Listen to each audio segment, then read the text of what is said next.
Taking advantage of my husband's absence, my mother-in-law and her sisters did as they pleased. I confronted my mother-in-law, who was under the impression that she could behave as if our new house was her own. My name is Grace, and I was 28 years old at the time. I had been married for 2 years to my husband, Joshua. We lived with our son as a family of 3.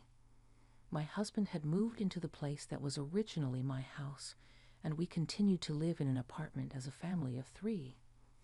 We talked about buying a newly built house, but my husband was hardly ever home, and we couldn't have a proper conversation.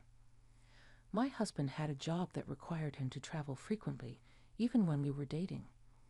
So even as newlyweds, we didn't spend much time together, and our lifestyle hasn't changed much from when we were single. I work remotely from home and take care of our child, but it's very easy not to worry about my husband's meals, and having time to myself is also a happy life. I'd like to go on a trip with the 3 of us when my husband's work settles down, but even if I say so, I'm busy with my child. So I think this lifestyle is not bad for 1 to 2 years. Just as I was thinking about such a carefree thing, someone visited my house. The intercom rang, and I heard a knock on the door and a voice calling me. That voice belonged to my mother-in-law. She came into the house without hesitation, and moreover, she brought 5 of her sisters with her. They were my husband's aunts. "Grace, are you still dressed like that in your pajamas?" "It's already noon," she said. "I don't have any plans to go anywhere today because I'm busy with work, and it was a sudden visit." I was wearing a long-sleeved sweatshirt and black pants, just a casual outfit that I could wear to a convenience store or when a delivery person came. When I answered that way, my mother-in-law gave me a cold look and continued talking. "It's embarrassing that my daughter-in-law is dressed like that. That's why Joshua doesn't come home. Dress more like a woman. Joshua is at work. Besides, it doesn't matter if it's not feminine these days." My mother-in-law and my husband, Joshua, don't communicate much. The reason is that my mother-in-law is very intrusive. Joshua, who hates trouble, seems to ignore the persistent emails and phone calls from his mother, and I get the backlash. Joshua will be back in about 2 months, you know, right? I'll be careful. Why do I have to worry about my appearance when I'm at home? That's what I thought, but I didn't want to bother arguing with my mother-in-law, so I just nodded along. "Oh, and you guys are thinking of building a new house, right? I know the president of a construction company. I'll introduce him to you, so call him here. He'll give you a good deal." "Thank you very much." The note I received from my mother-in-law had the phone number of the construction company. When I contacted my husband, he said he would leave everything to me. The house we were going to live in was already in the finishing stage, and thanks to the construction company, we were able to choose the design of the exterior and interior. I consulted with my husband a little bit, but I proceeded almost 90% as I liked. I was excited about the new house of my dreams, but my husband didn't seem to be that enthusiastic. Even when I sent in photos of the progress of the construction, he only said one word: "Got it." That was it. But I was still happy until the house was finished, because I could have the new house I longed for. I was looking forward to the completion of the house, but one day, as I was reading the mail that arrived at my house, the intercom rang. It must be my mother-in-law and her sisters, I thought, and hesitated to go to the front door. Then I heard the sound of the door opening, some footsteps, and conversations. I was surprised. I had left the key open. I was careless. My mother-in-law and her sisters come to visit every week without notice. "Hey, why haven't you come out?" "Oh, I'm sorry. I was in the bathroom and didn't notice." I wondered why I had to apologize as I said that. The 5 sisters of my mother-in-law said, "The house is almost finished, isn't it? Let's celebrate." That sounds nice. I want to eat chicken dishes. I'm in the mood for beef stew. Make it for me. And they did whatever they wanted. Why do I have to cook for the couple's new house celebration when I'm the one involved?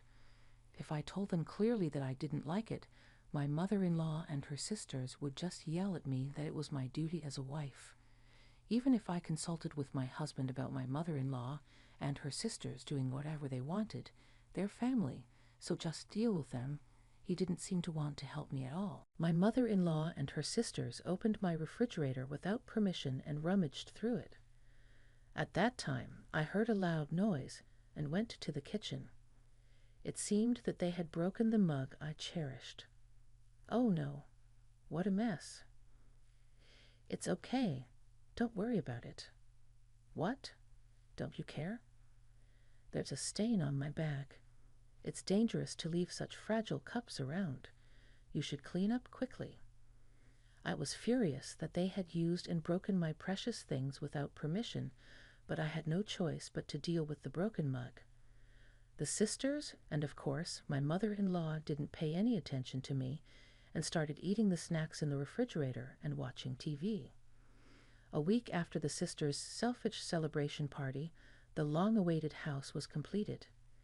Even without me telling them, the sisters, who knew the location of the house as expected, came to visit the house a week after it was completed. Oh, what a bland house. It's been a week, and it's not titty at all. And what do you mean there's only a refrigerator? I'm broke because of the expenses, so I'll get everything ready by next week. What are you talking about? You can't live comfortably like this. That's right. Nobody would want to live in such a plain house. Let's go buy some furniture and appliances right now. Oh, no. It's okay. I can use the old ones until next week. I refused, but I was dragged by the pushy sisters, and they bought me everything from sofas, TVs, TV stands to microwave ovens and rice cookers, all new. I don't need you to go through all this trouble for me. It's only natural. That's right. Since we bought so much stuff, it must be hard to tidy up, right? We'll stay over for a while and help you, huh? It's okay. It's fine. It's fine. Don't be shy. I wasn't shy at all, but the sisters started to insist on staying over. Well, as expected, they had no intention of helping with the tidying up, and they just lazed around, complaining about their own families. Grace, make some tea. Oh, I want coffee. I want something sweet. I felt like I had reached my limit with the sisters, who treated me like a servant as I was preparing the drinks. The living room became quiet. I took the drinks and went to the living room, and there was no one there. I thought it was strange, and when I looked for them, they had entered my room without permission and were rummaging through my things. Oh no, these clothes with exposed arms are no good. My mother-in-law was tearing up my favorite camisoles and tops. By the time I got there, she had already torn up several clothes and put them in a plastic bag. I screamed at the sight. Hey, what are you doing? That's my clothes. As I was arguing with my mother-in-law, oh, this is nice. Give it to me too. No way. I'll take it. Sisters were pulling on my necklace. Hey, it'll break. Oh, as soon as they said that, the necklace snapped. Oh no, it's because you pulled it. What have you done? You don't need to get so angry, do you? You can just buy another one. The necklace that the two sisters broke was a high-end brand. I was speechless and couldn't say anything. What are you making a fuss about? One of the sisters who hadn't been in my room until now came to the room, but what she had in her hand was a hobby book that I cherished. Excuse me. Why, you have my book. I'd appreciate it if you could put it back where it was. I was bored and wondered if there was anything interesting. As she said that, she started flipping through the book, licking her finger and turning the pages. Excuse me. What? It was dirty, of course, but I was worried about something else. Oh, it tore. Ah, she turned the pages too hard, and several pages of my precious book tore. as I was shocked and depressed. Why are you? Are you making such a gloomy face? It's not like we did anything wrong. That's right. The sisters laughed. I thought they were the ones who were wrong, but as I kept my mouth shut— Oh, by the way, there's no betting for us to stay over, is there? That's true. They changed the subject and left the room without feeling sorry. I was angry with the sisters who destroyed my house in no time, and they only targeted my things. I wondered if they were doing it on purpose. Hey, let's have steak for dinner tonight. That sounds good. We're tired, so please get us premium steak and luxury feather bedding for each of us. You should have a regular steak. It's strange to say that you're the same as us when your positions are different, right? Is that so? By the way, the money it is. We're guests, you know. Do you intend to make us pay? Well, you are guests, but I didn't invite you. You're terrible. We're family, aren't we? We should support each other. We came to celebrate your new house, so you should at least act like a good host. That's normal, isn't it? Family? Oh, you want to say we're not family because we're not blood related. Didn't you hear this from Joshua? I told him to tell you what? What are you talking about? Out, it's only natural for a wife to serve her husband's family. No, I'm single. You know what? I divorced Joshua a week ago. You didn't know, did you? I thought you came here to harass me. What do you mean, divorce? What's that? A week ago, I received a letter. It was about my husband's affair. This is a copy of the evidence. What I showed the sisters was a photo of my husband with another woman. The sender is the husband of the woman he cheated with. Joshua is not only away for work, but he's also traveling with her. No, that's a lie. My Joshua would never do such a dirty thing. It's true. I actually exchanged emails with him, and he admitted to the affair. I also received alimony. He said he'll pay child support every month, so it's settled. Well, I don't need it anyway. Besides, the reason he married me was for money, right? My parents run a company. My husband said, Mom told me to marry you for money, so I approached you. But a loveless marriage is meaningless. I'll pay you the alimony. He didn't apologize, and I was shocked when I learned the truth, but I was able to accept his words easily. I even felt a little sorry for him, who was forced to marry me by his mother, but that doesn't mean what he did was forgivable. And he's paying me and the other husband alimony. The other husband is pitiful, but from what I heard, he wasn't a very good husband either, as his wife often had bruises on her face. Well, that's none of my business, so I won't interfere. My mother-in-law was stunned with her mouth open when she heard my story. What then? What are you going to do with this house? There must be a loan left, and the value will go down if you live in it once, right? You've only lived here for a week, so why don't you rent it out? You'll get a monthly income, won't you? Good idea. Grace seems to have received alimony, so you won't say you want this house, will you? You're terrible for divorcing without telling my sister. You should refuse the property division. That's true. What do you think? We can manage this house for you, right? And they carried on the conversation on their own. Excuse me. Refu, what? This house is under my name. You know what? I did everything by myself. You know what the name is, basically your husband's, right? What do you mean by basic? I'd earned more than him, and he was living in my house all this time. Then change the name. I won't let you make it yours alone. We'll pay the rent and the loan together, so change it. There's nothing to forgive. The debt of this house is 0 because my parents paid it all as a gift. It's completely mine. Joshua also agreed to it from the beginning, so he consented. No, I don't accept that. It's something you bought when you were married. Since we decided it with a lawyer, if you want to fight, let's meet at mediation with Joshua. Well, I think convincing Joshua is the first thing to do. When I said it clearly, the mother-in-law and her sisters were flustered. Then I'll take back the appliances and stuff. Go ahead. You can eat a cold meal for a while. You're broke. That's right. I'll have all the furniture and appliances delivered next week, so I'll eat out for a while. The reason I was broke was because I had already bought the appliances and furniture. You said you had no money. I was broke because I bought furniture and stuff. I refused to use the old ones until next week, didn't I?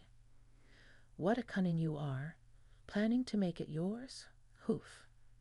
We'll take them back. The sisters tried to take the appliances, but they stopped in their tracks. Hey, how are we going to take them back?